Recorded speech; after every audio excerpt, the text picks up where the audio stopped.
Ang masamang epekto ng fast fashion. Ang fast fashion ay ang pinakabagong nauso ngayon, kung saan ang mga tao ay bumibili ng mga bagong bagay sa murang halaga upang maibigay ang kanilang sariling natatanging estilo ng fashion. Halos lahat ay hilig na ito ngayon, lalo na ang mga kabataang babae.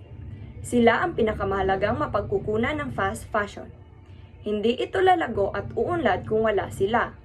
Ngunit dahil sa fashion, ito ay labis na nakakasira sa kapaligiran dahil ito ang pangalawa sa pinakamaruming negosyo sa buong mundo.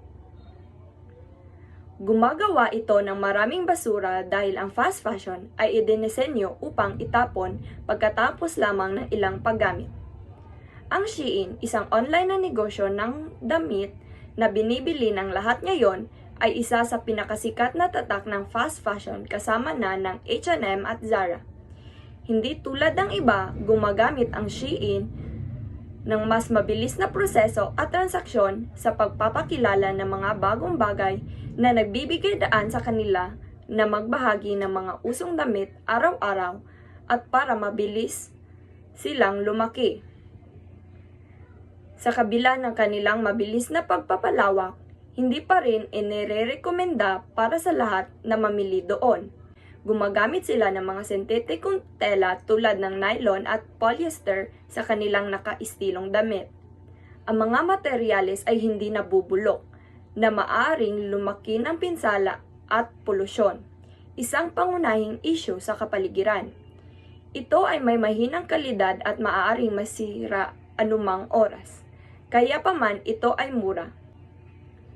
Ang ilan sa mga disenyo ay hindi sa kanila. Nagnanakaw sila ng maraming bagay mula sa malalaking tatak at maging sa mga maliliit na may-ari ng negosyo na nagsisimula pa lang.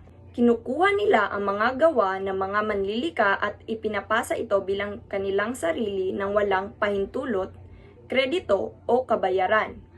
Dahil sa malaking lumalagong industriya ng Shein, tinatanggap nila ang mga minor de edad para magtrabaho sa kabila ng katotohanang ito ay iligal. Bilang resulta, upang mailigtas ang ating planeta, mahalagang pag-isipan muli ang kasulukuyang pamantayan ng industriya ng fashion at tuklasin ang higit pang mga alternatibong makakalikasan. Huwag suportahan ang fast fashion at huwag mag-aksaya ng pera. Bilang karagdagan, gamitin natin ang ating kapangyarihan sa pagbili upang suportahan ang mga maliliit na mga negosyanteng pag-aari ng mga kakasimula pa lamang kaysa sa mga malalaking fast fashion merchant.